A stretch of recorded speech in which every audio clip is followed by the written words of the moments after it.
I wake up and take a hot shower.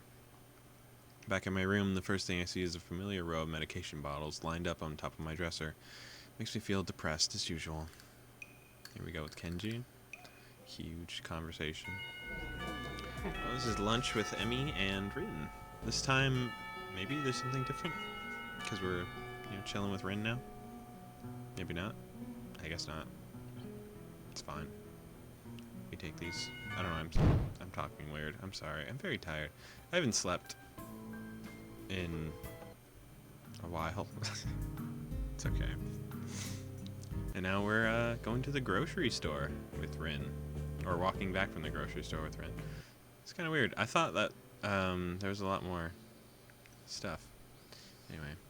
I think it's still, sorry I'm not in too good condition. Sorry I'm in bad shape. It's alright. I just need to catch my breath. My condition isn't the best these days.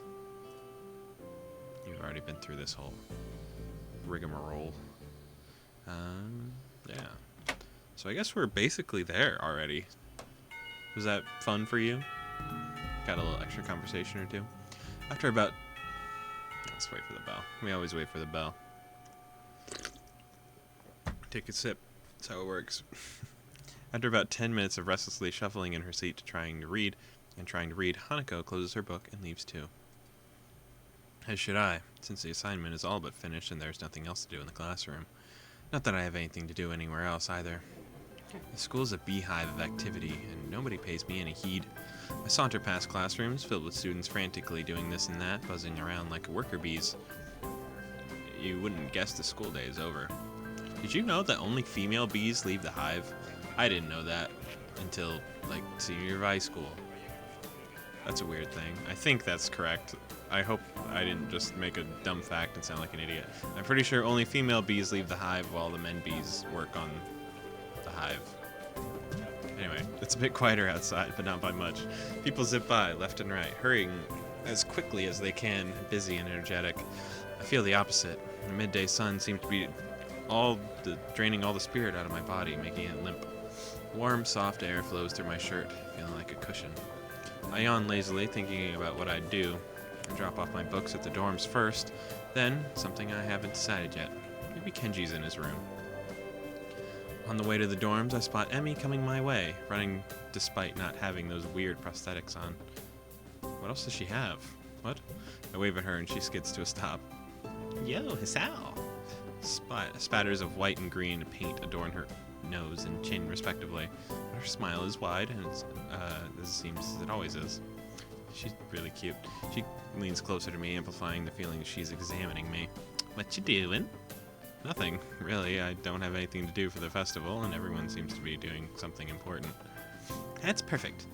Think you can help me and Rin? With the festival prep? I'm not sure it'd be much help. That's fine. I'm not much help either. Emmy grabs my wrist and starts dragging me back to inside the school quite forcefully. I didn't consent to this, but that's fine. Even her walking speed is more like jogging, making me stumble over myself, simply trying to keep up. The stairs slow Emmy down a bit. Maybe it's hard to climb with her legs. Maybe she's finally run out of breath. I doubt that, Hisao. We go all the way back to the third floor and to the seniors' hallway, ending up where I left 5 minutes ago. I could just as well have stayed there waiting for Emmy had I known. So are you, is Rin working on that mural still? That's right. She needs all kinds of paints and brushes and stuff, so we went to get some from the art classroom. And you need me to help with that. Well, Rin told me you had already helped her, so I thought you wouldn't mind. I see. So thanks to Emmy's flaky logic, here I am again, collecting stuff from the art classroom for other people. The room is empty apart from ourselves and the lonely specks of dust floating in the air. Emmy skips straight all away to the back wall, digging out a tiny crumpled piece of paper from her pocket. While she tries to make sense of the scrawled handwriting, I take a closer look at the materials lying around here. Dozens of paint cans and bottles are arranged on the shelves in a most unorganized fashion. Art students, bro, they are the most unorganized people. Some look... Sorry, I have art friends. I'm sorry, that might have been rude. Maybe they're more organized than me. That's entirely No, I'm actually pretty organized. Anyway, some look like they've been... I feel weird making that comment because I just realized I know so many art kids. So many of my friends are art majors. Oops. Anyway, some look like they've been there for several decades, relics of previous art club generations. Next to the heavy stacks of neatly piled drawing papers are boxes full of different sized paintbrushes and unassorted crayons. The smells of paint, turpentine, and fresh paper float in the stale air, mixing in my nostrils to form the unmistakable scent of art. Emmy studies her notes, comparing them to the markings on various paint cans, and passes them to me as she finds the correct matches. She stretches her neck to look on the topmost shelf, but it's not quite enough. Her eye level stays below the shelf no matter what she does. Emmy gives up and just looks up the top shelf longingly, like a child at a toy store, huffing in annoyance. After a moment of building anger, she starts jumping up and down, apparently trying to speed read the labels, drawing a fraction of a second, so she could see them and catch what she can. I don't know much about people with prosthetic legs, and I know that one of the fastest runners in the world, like in the Olympics or something, maybe they weren't in the Olympics, had fake legs. But like, when you're jumping, wouldn't that like hurt whatever like nerves you have? Or maybe you have less nerves at like the part where like the legs got, cut. I feel like it would hurt, right? Like whatever you have, I mean, maybe not. I don't know. But like, because when you're jumping, like your feet still hurt, right? Maybe the bones are stronger where like the thingy would be, so they don't. I don't know why I'm trying to make a point of this. After a moment of building anger, she starts jumping up and down, apparently trying to speed read the labels during the fraction of a second she can see them and catch what she can. It's no surprise that she fails miserably and almost manages to bring the entire shelf crashing down. Why did she just ask for our help? Now I see why me lending a hand here would be useful. Come on, let me do that. You can't jump high enough, and I don't want you to hurt yourself trying. Also, I'm like twice your height. You are not. She turns around, flaring scorn, flushed cheeks and all. Just kidding. Anyway, I'll look up there, okay? She glares at me one more time, but she can't come up with a retort. With a grudging, she turns her back to me. So I begin scrounging around the top shelf for paint, while below, Emmy crouches to scavenge what she can from the cupboards. I shake my head a little after double-checking to ensure that she can't see me doing so. Emmy having a complex about her height was a surprise. I wouldn't have joked about it otherwise. Bro, she doesn't have legs. She can't grow anymore. She probably got stunted growth and you just making fun of her. She seems easygoing, but I guess everyone has their weak spots. No. Only after we have almost all the items collected and spread out on a desk like a treasure hunter's spoils do I realize that I wasn't necessarily the height jab that got her riled up. She might not like being told that she can't do anything. Something like jump. But Emmy herself seems to have forgotten all about it already. Quick to anger, quick to forgive. Is she that type of person? Probably she doesn't seem to have taken anything to heart, and she chatters away happily as we pick up the rest of the items and make our way back to Rin. I chivalrously carry the bulk of the items as we make our way to the dormitories. Rin's really stressed about getting her painting done. It's her own fault, though. She could have started it earlier. Is she gonna make it? No idea. It looks good to me, but with Rin, you never know what's going on. Found her this morning lying in front of the dorm in fetal position. She hadn't slept all night.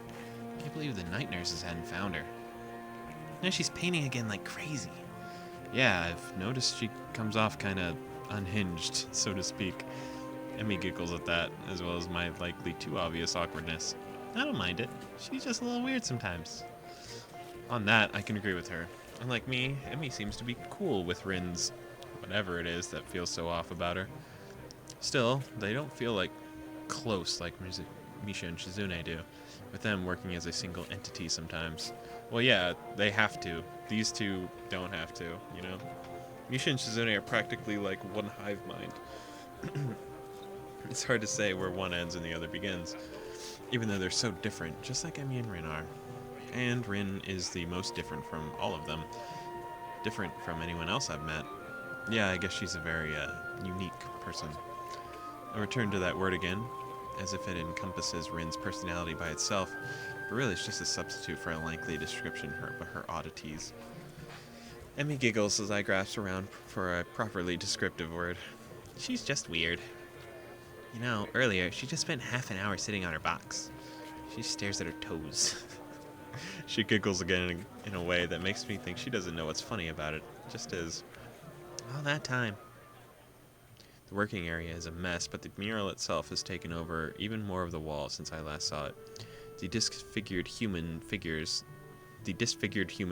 have, that's a fucking album title if I've ever heard one, have been mostly colored in tones of red, pink, and orange.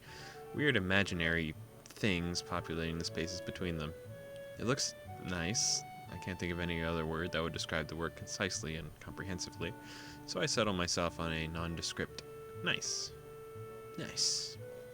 But honestly, it seems that the area around the wall becomes untidier at the same rate as the mural progresses. The ground is littered with dozens of paint cans, various art supplies, and empty soda bottles. How does she drink out of a soda bottle? Everything else, painting, all that, I can see. But drinking out of a soda bottle is so specific. Like, I don't have any, I have like a water bottle. It's got like the like tips, right? Like she can't just grab it. Like this is too thick to grab. She would have to like pick it up from the like neck with her toes like this. Okay, I'm just making sure I'm right. Like this, and then like tip it in. I can't even do it with my hands. You'd have to get it like really hard into her mouth and like go. Unless she gets it like in her mouth, I get probably she does that. I'm thinking too hard about it. Anyway, Rin herself is in the center of this chaos, standing there looking very cozy as if she was a natural part of the scene. Her pant legs have been rolled up to her knees, exposing her thin legs, which sport a drawing spectrum of war paintings, similar to those on Emmy's face. Emmy sprints to Rin ahead of me and gleefully jumps in front of her. I'm back! That was fast. Did you run into the corridors again? Hisao helped me. Emmy points victoriously at me. Rin turns around, following Emmy's finger with her eyes, looking in my general direction. She nods absentmindedly at me. She looks like she hasn't slept since last night. A vacant, glazed stare that's focused slightly off of me, and movements like in a slow-motion movie. Hello, Hisao. Thank you for your help. Don't mention it. I just did. Never mind. Looks like you made progress. Looking good, as far as I can tell. But now you get more bad luck. I know, but I'm willing to take the risk. That's a very nice thing to say. For me, of course, not for you. This is why artists are always unlucky. They have to constantly look at their unfinished paintings. So artists can't find romance. Their favorite TV shows are canceled, or they die young because of unspecified disease. It's a deep and mysterious law of the universe. Unless they are blind. She considers this for a while, looking like she's going to fall asleep. There's this boy. At the art club, you see. Blind boy. So he doesn't see. You already told me. I glance sideways at Emmy as she glances back in a way that tells us she's heard this one before, too. Neither of us say anything to Rin, though. She continues her monotone soliloquy, like an unfunny stand-up comedian.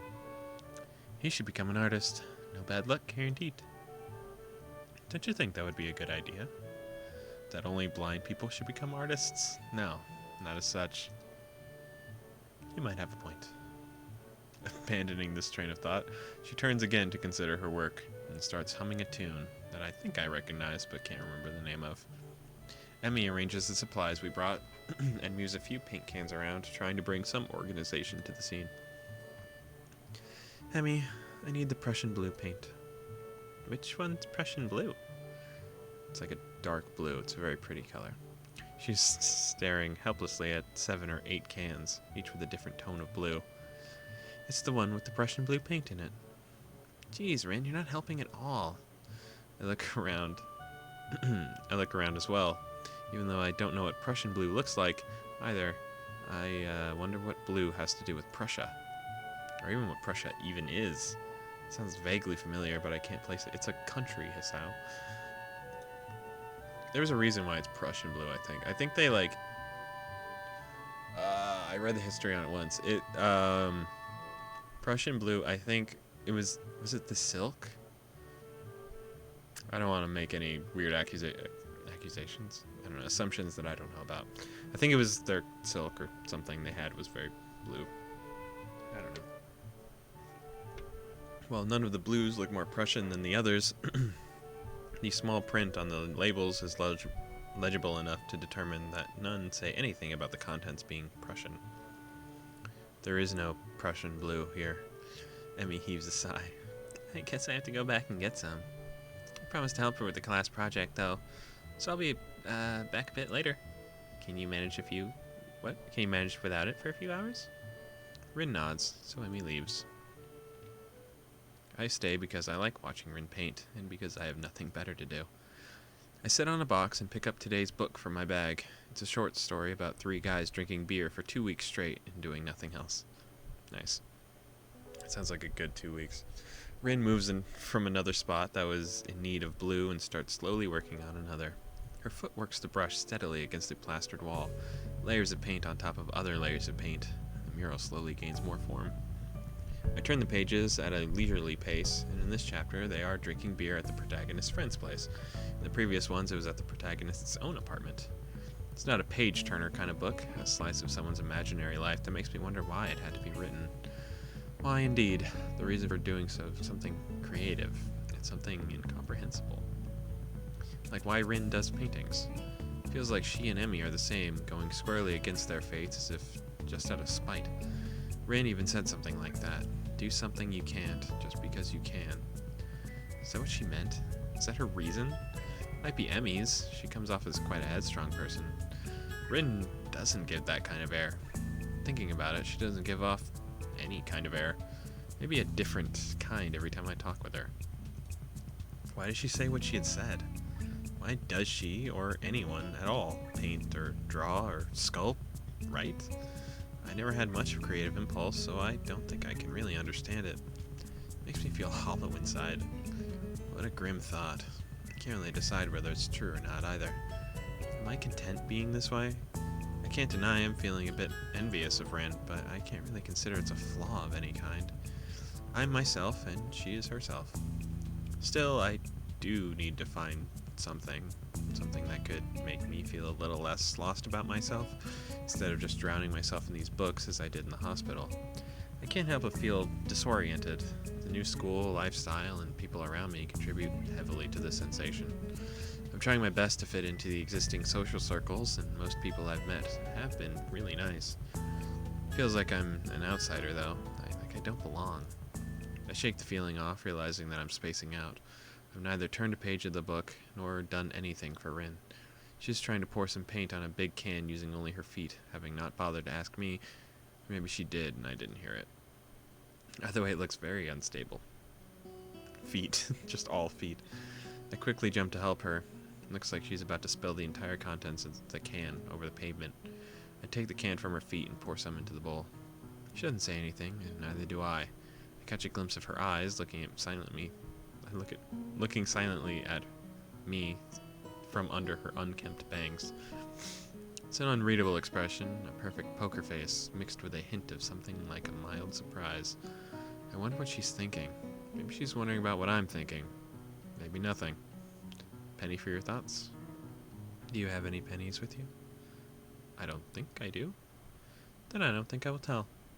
I'm not thinking anything either, so you're in luck. Except now I just did.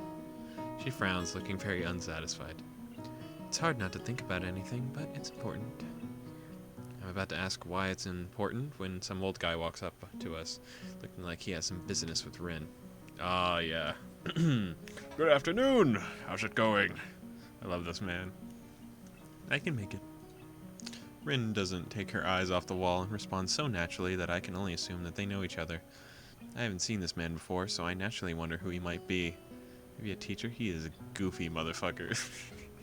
His hair and faded to silvery gray, so much that it looks artificially dyed. But that's not the case. Small round glasses hanging on the bridge of his nose, and it appears he's constantly looking over the lenses, rather than through them. He's studying the mural intently over said glasses. Good, good. What bold composition you have here. He moves to inspect the mural closer, talking to himself about it in a way that makes it obvious he wants us to hear it too. Very good indeed. I don't really know what to make of it, but Rin doesn't seem to care much. She's looking around her working space, the various bowls of different tones scattered all over. Isao?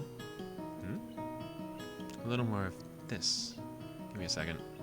I pour a 50-50 mix of 2 paints in a bowl to create more of the same pale pink tone that was used to fill the shape of a man's face. Rin watches me doing so. Makes me feel nervous somehow. Her face is so unassuming that it feels like she's just waiting for me to do something wrong. The man turns to reckon me as well, looking surprised if he's noticed my presence only just now. Maybe he did. Why, hello there. Who might you be? I'm a transfer student to Class 3-3. Hisao Nakai. Nice to meet you. Muto's class, huh? Well, I won't hold that against you. He laughs very loudly, obnoxiously loudly. A few small birds take flight from a nearby tree. I'm Shinichi Nomiya, the art teacher. So this is the art teacher. In retrospect, I should have guessed that much. He even looks like one. As far as first impressions go, yeah, he looks like a clown. How did you come to end up assisting my protege? I wish I knew. I'm just kind of stuck with her. I think I'm interested in the art club. I guess I'm a little interested in the art club. I blurted it out, partially inadvertently. What do you mean? Nothing specific.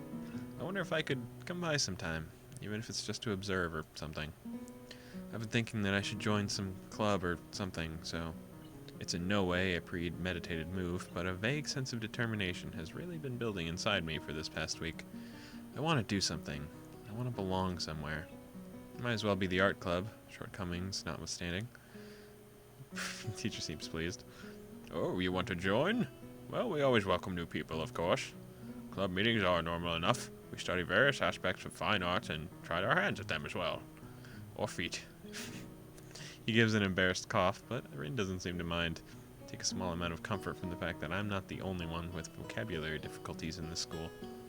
Nomiya rebounds from his faux pas by theatrically checking the time from his huge gleaming pocket watch, slaps his forehead even more theatrically.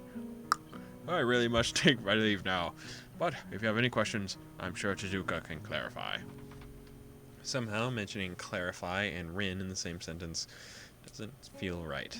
However, I don't say as much about the teacher, since he seems to be in a hurry. Chizuka, I'm pleased to see that this little project is going so well. I just stopped by to remind you not to run off by yourself tomorrow. I've invited certain people to the festival for you, and I'm pretty sure they'd like to meet you as well. I hope I'll see you Monday then, Nakai. The teacher leaves, and we're left by ourselves again. Rin is still painting as if nothing notable happened, since nothing in fact did. I'm left wondering what on earth is wrong with me. Art and I haven't really worked well together in the past, at least judging from the grades I used to have in middle school. Maybe a club will be different than an obligatory class. Who knows? That's right, so just get a little motivated, bro. You got this. I try to come up with something meaningful to ask about it, but to no avail. I'll just go to a club meeting and see how it goes. So he invited some people tomorrow just to check out your painting? He has a lot of art people friends. They like to talk about art. I think he wants me to talk about art with them. Somehow I get the feeling that you aren't too thrilled about it. Rin shrugs, non-committedly, but still gives an impression about her general displeasure about the idea of having to discuss her painting, or any painting, with other people. I don't really like talking about art. It is already a way to talk without talking. So why bother talking about it? I can understand that. It's like being bored and talking about being bored, because you're bored. I'm not following you. Have you ever talked about being bored? It's pointless and not very exciting. All you can really say about it is, I'm so bored. I once spent a week trying to think of something meaningful to say about boredness. It was the most boring week I've ever had. But that's pretty fitting, don't you think? Rin gives me a look. The laconic look that doesn't mean anything, but it does. Anyway, I don't know. I guess I rarely come up with anything to say about art. I mean, like this one you're doing now. I have no idea what to think about it except that it looks nice. What is this painting about? It's not about anything at all.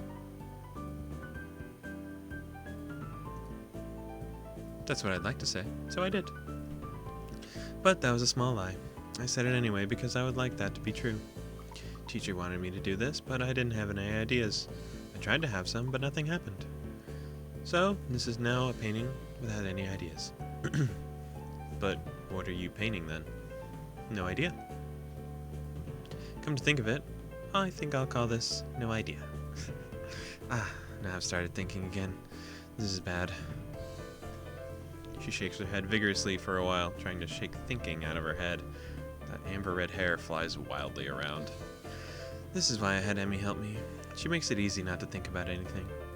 You know, how she just talks and talks for about nothing for hours? It's like her head is made of bubblegum foam bath jelly. You're kind of the same, but not really. It's very helpful if you stay here. I'm not sure if that's a compliment or not. It's probably neither, with Rin being the overtly neutral person she is. So is there anything specific you'd like me to do to make you not think? Just be. So without knowing what I should do, I just sit on an empty box to watch her continue the painting, idly leafing the pages of the beer-drinking book. Rin has a serene expression on her face, her dark green eyes hiding what she might be thinking behind them. No, wait, she's supposedly not thinking anything, right? She quietly hums a tune, interrupting every now and again with polite requests to more paint or another kind of brush. Her concentration is admirable, even though she seems to be sleep-deprived and under pressure to finish the job. Inch by inch, the painting gains more form, details being added on top of details, colors intertwining with each other, filling the empty spaces, growing on top of each other. I find myself thinking about inspiration and motivation to create art again. Where does one get ideas? They don't come out of nowhere, and I don't think that there are muses that magically inject some inspiration into your head. Ideas have an origin and a purpose. The more I think about it, the more I'm convinced that Rin is lying about herself about the mural, or at least twisting the truth. Maybe she doesn't even realize it herself. You can't do anything creative without having an idea what you're going to create. That would go against the definition. Every stroke must be decided to be drawn. Even if it's made at random, then that, too, is a conscious decision. So her painting, even this one, must be based on having a deliberate goal or idea of what to paint.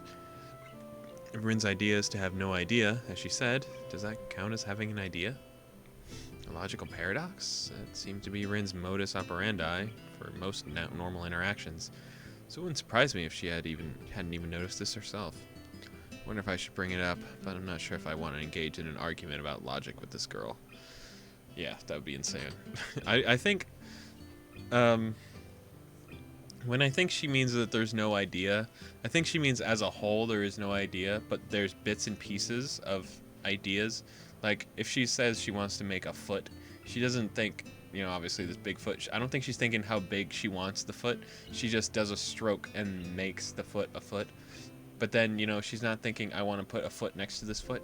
She's just kind of like, I want another foot. And then she'll do another stroke, and maybe she'll do another foot. But she's not thinking what's happening next. She's not thinking what's the big picture. She is only functioning. That's what I think. Being random in itself is not a deliberate thought in her head. I think it's more of just not a state of mind. It's more of just like a state of being. I don't really know how to describe it anymore. Being art is weird. One of us would probably end up short-circuiting fairly quickly, so I discard the thought. Rin is squirming and shuffling restlessly.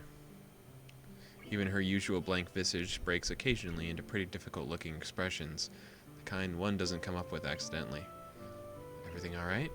Yes. No. My back started hurting again. This painting is too big after all. It's hard to paint in this position.